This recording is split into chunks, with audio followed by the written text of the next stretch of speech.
स्वामी को बंधुक देखाई स्त्री को दुष्कर्म अभियोग एभली घटना नहीं जयपुर महिला थाना रे मामला रुजु होईछि। गत 24 तारिख में जयपुर सदर थाना अंतर्गत ब्राह्मणी गाँव में घटी एभली घटना।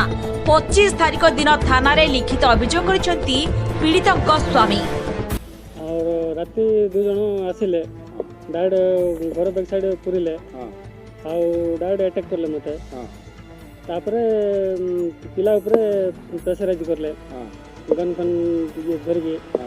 तापरे मते भी ताकू भी वाइफ भी जिके टाणा करले मते भी जने रोकी देला गन फन ये करकरी पिला को धरतिली मु तांको रोक देले मते प्रेशराइज गन देखे कि प्रेशराइज करले नै बोले पार्टी करू मार देबो बोली के ना सकाळ भी गां लोक कोन जदी कहबो किस करबो बोले तो बाटर मार देबो बोली कहले।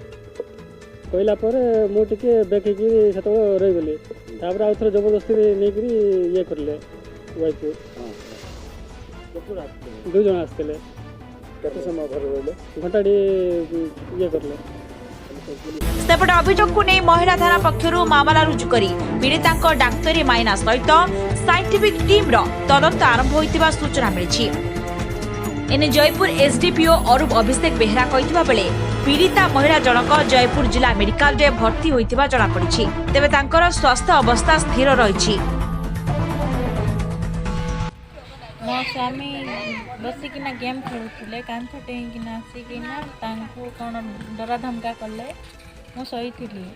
तापर उठिकिना देखिला पड़को आ दिजण अछंती मु बाहरिली याड को पळे आसिली पानी पीकिना याड को पळे आसिली आसिकिना मो छुआ को धरिकिना बसिला परे मो बाहर थली से दौड़ी आसिकिना मो चुटीर बाल धरिकिना मारला मते बाड़ेकिना आउ तांको डर धमक करिकिना तांको बाड़ा पिटा कला आउ 50,000 टका देबी केटीएम गाड़ी गुटे देबी बोलिकिना डराइला। तांके कहले नाई भाई तमे तो मो बड़ अच्छा कौन पाई सेमती होचो बोलिकिना कहला बादे मिसा सुनला नाई सेमती रेप करिबी बोलिकिना कहला कि नाही भाई बोलिकिना तांके कहले डरा धमका कले गन नाई कि एठी धरिकिना देखैले गन देखैकिना आउ मारी देवी पिटी देवी बोले मो छुआ को धरिकिना थिली किने झिकिकिना नहीं गले झिकी नहीं किना हजबैंड को देले हजबैंड को देई किना मते नहीं जोर जबरदस्त नहीं किना